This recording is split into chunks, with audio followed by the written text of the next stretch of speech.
What's going on? Give me Liberty fans. I got chapter 3 for you today of the 4th edition.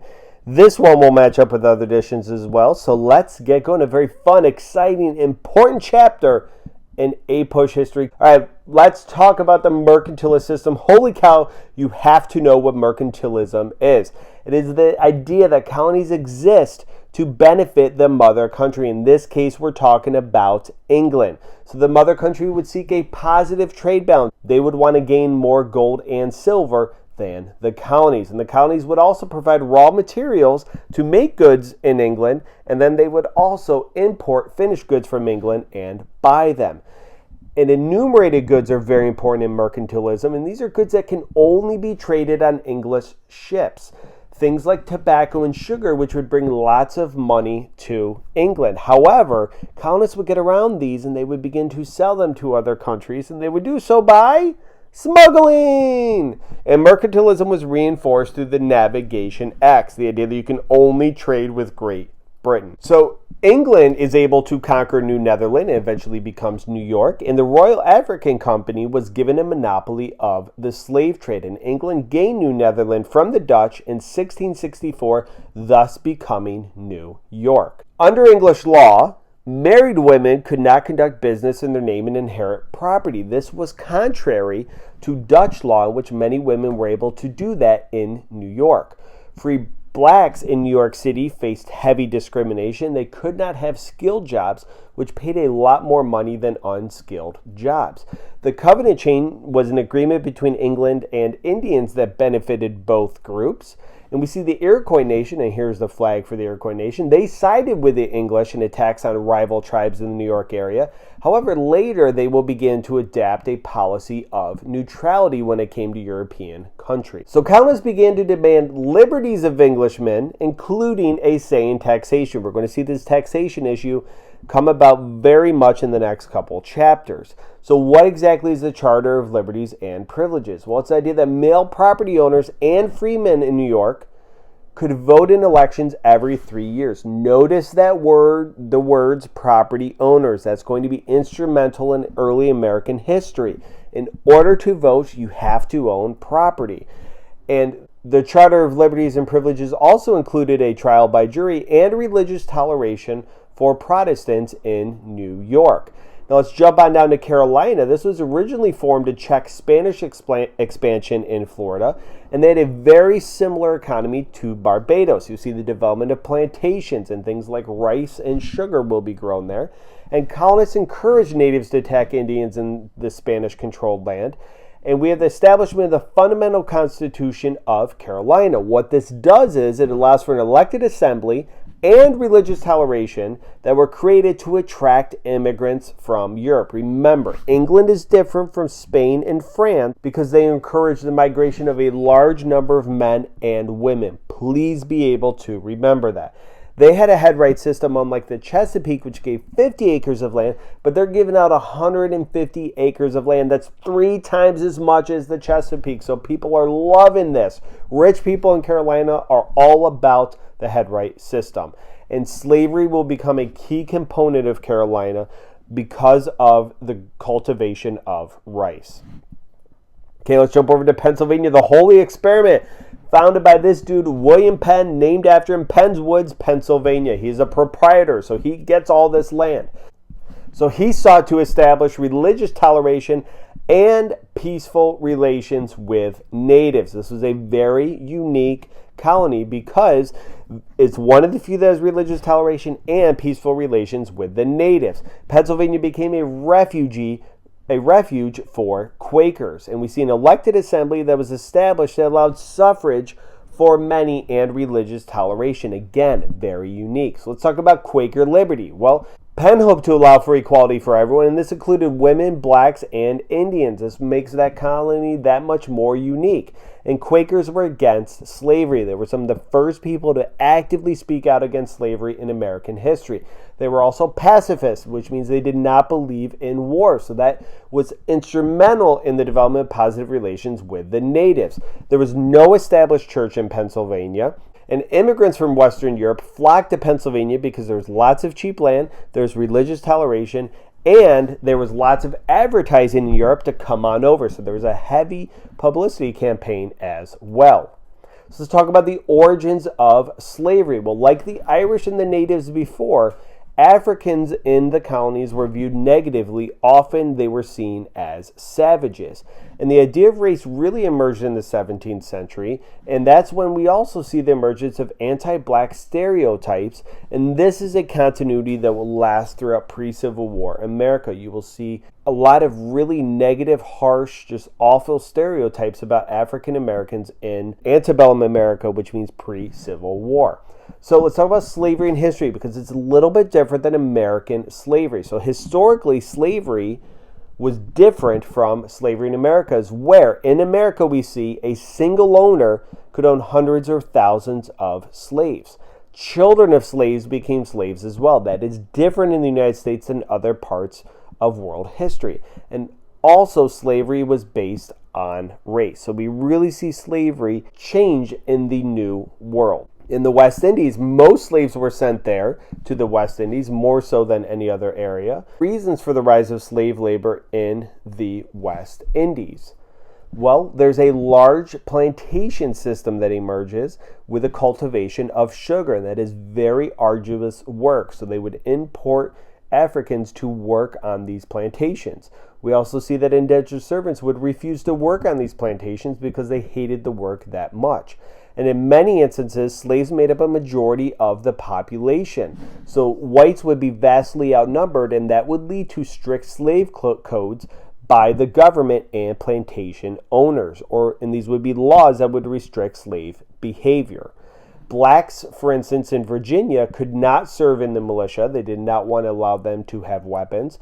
And poll taxes were established for African women. And we'll talk about poll taxes a lot in American history as a tax on voting. So it's a way to discourage behavior. Let's go back to the Chesapeake. Tell me really quick what two colonies make up the Chesapeake. You know this. Yeah, you got it, Maryland and Virginia. And in 1662, we see a Virginia law that is passed that says that slave status was based on the status of the mother. And historically, there'd be many instances of a plantation owner having a son with a slave, and that son would thus be a slave. So the status was based on the mother, not the father.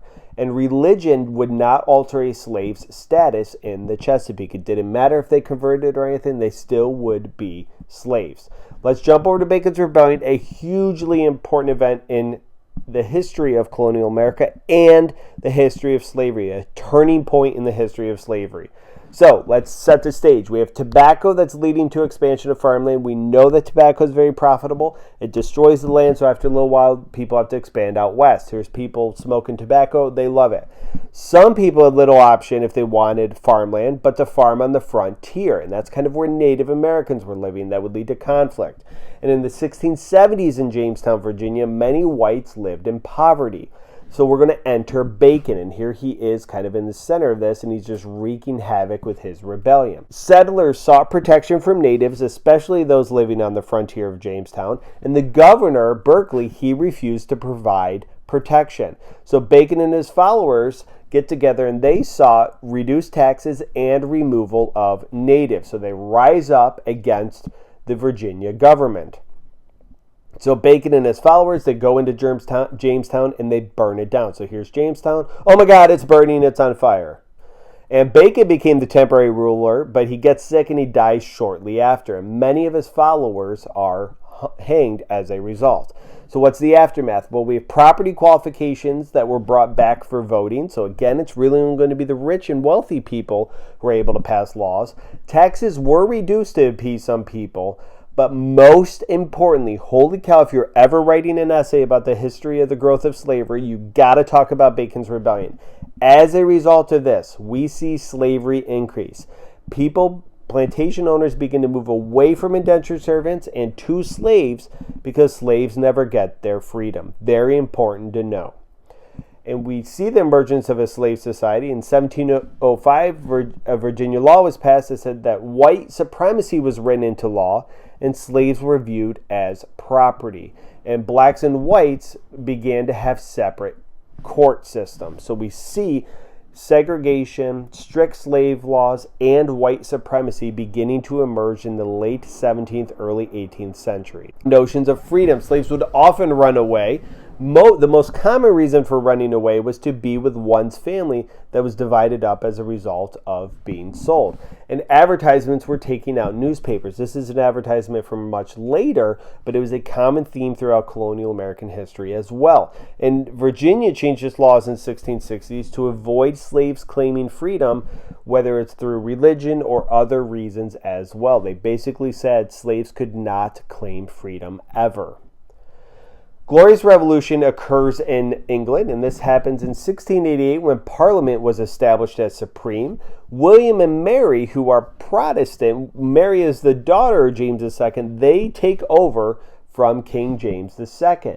And the revolution reinforced ideas of liberty for English men. And in 1689, we have the English Bill of Rights, which lays out limits on the English monarchy. So news of this spreads to America, and we have lots of repercussions in the colonies. Well, the Lords of Trade, they were established to supervise colonial affairs. And in the 1680s, the Massachusetts Charter was revoked because too many of them were smuggling and violating the Navigation Acts.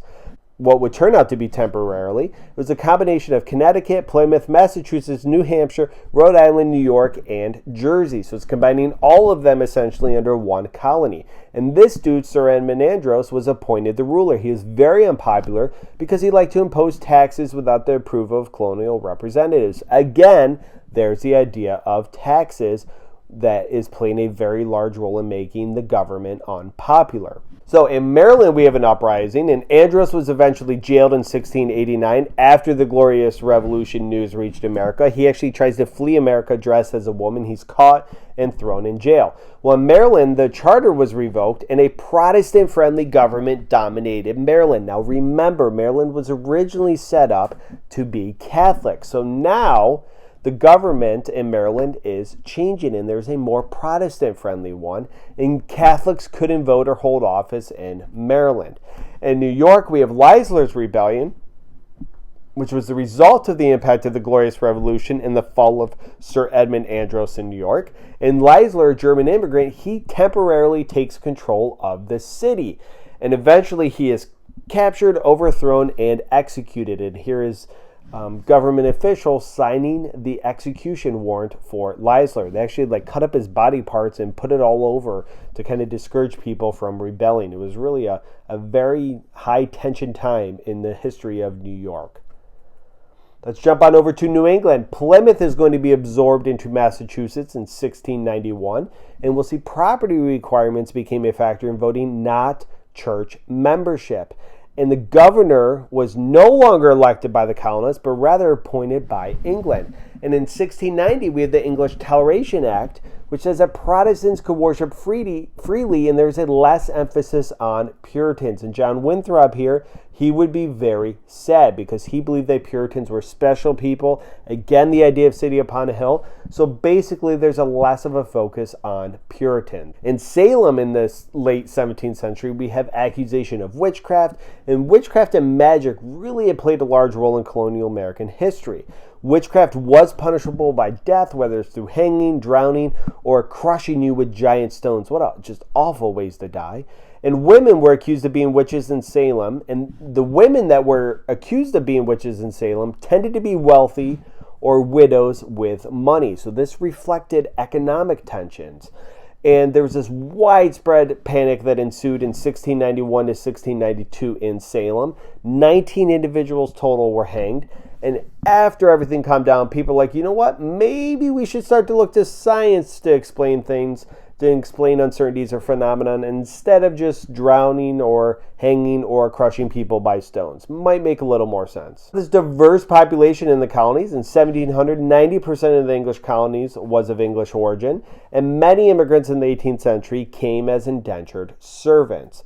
So England, again, by trying to ship a large number of people over to the colonies, would seek to increase the population through cheap land and religious toleration. The Scots-Irish, this was a group of people that came over as farmers, teachers. They were mostly Presbyterian, and they tended to settle on the frontier. And a very famous president who was of Scots-Irish descent is this dude, Andrew Jackson. We'll talk about him in a future chapter. People from the German states began to emigrate due to religious freedom, economic hardships. There's very little land in those areas for them. And again, they settled on the frontier as farmers. New branches of Christianity began to emerge in the 18th century, and we'll talk a lot more about this in the next chapter. New Jersey, Rhode Island, and Pennsylvania were pretty much the only colonies that separated church and state. And really quick, recap, who founded Rhode Island? What was the dude? Here's a picture of him. Yeah, Roger Williams. All the other colonies, we would see taxes paid ministers, and Jews and Catholics couldn't vote or hold office. Immigrants associated liberty with land, and as a result, many of them want more land, and this would encroach on Native American land. Native American life drastically changed. We see shrinking populations, and the introduction of alcohol would wreak havoc on Native Americans. The Walking Purchase of 1737 was a sham treaty in which the natives lost or ceded more land to the Pennsylvania government than anticipated. Basically, they agreed, we'll give you as much land as you could walk in a 36-hour period, but the government actually hired dudes to run, and they gained much more land over that time. Regional diversity in the colonies. Well, in New England, we would see small farms and local production. The backcountry grew rapidly in the mid-18th century, whether it was in the middle colonies or the backcountry would grow rapidly in the mid-18th century, especially in like New York and Pennsylvania. And in the middle colonies, we would see a focus on growing grains. They would grow lots of wheat. Today's consumerism was foreign to colonists. Many produced homespun clothing. They would not go to a store and buy clothes. Tea became widespread in the colonies across all social class levels. It used to be just for the elite. And 90% of colonists lived in rural areas. However, cities began to emerge, and they did so because they focused on importing and distributing goods. Artisans had tremendous economic freedom because they had skills that other workers could not offer. And sugar and tobacco were traded as far away as Eastern Europe. Remember, those are enumerated goods. And we see interdependence linking Europe, America, the Caribbean, and Africa. That idea of the triangular trade or Columbian exchange. Each area will have something else to trade and offer other areas. And smuggling by American merchants persisted under the lax enforcement of the Navigation Acts. For a long time, England really did not enforce the Navigation Acts, so colonists would smuggle.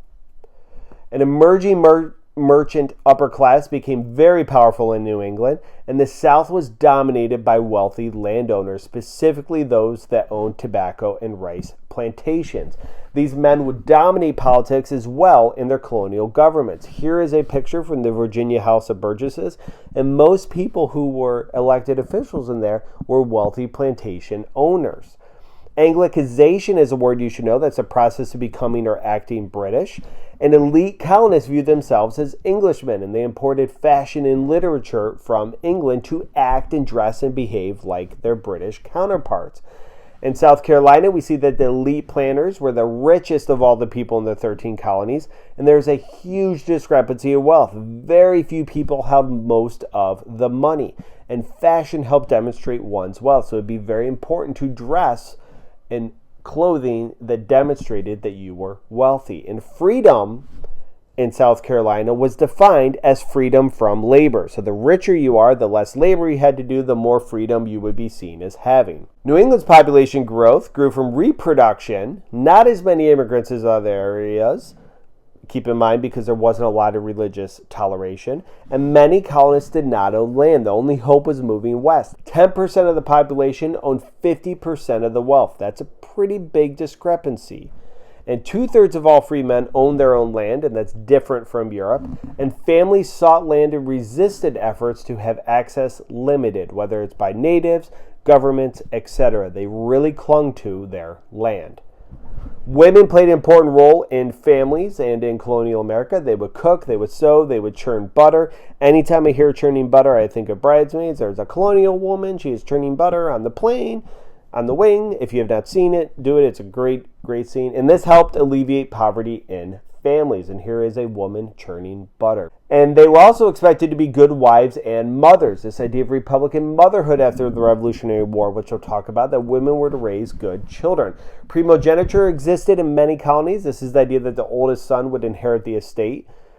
And present-day U.S. was quite diverse in the 1700s. Well, in the Southwest, we had the Pueblo Indians, which we talked about. We had plantations in the South, small farms in New England, and fur trading in the Ohio Valley. 4 really completely different economies. All right, quick recap. Mercantilism, know it, explain it. Charters of liberties and privileges, what did that bad boy do? What were reasons for the growth of slavery and slave laws? What impact did Bacon's Rebellion have? The Glorious Revolution and its impact. What was the Dominion of England? The English Toleration Act and its impacts on New England. Salem witch trials, why they happened, what were the results? Anglicization, what the heck does that mean and what are some examples? And what was the importance of women in families and the economy? I look forward to seeing you guys right back here for Chapter 4, where we'll take a look at this dude, Jonathan Edwards. If you have any questions or comments, please leave them in the comment section below, and I will see you right back here then. Thank you very much for watching, and have a good day.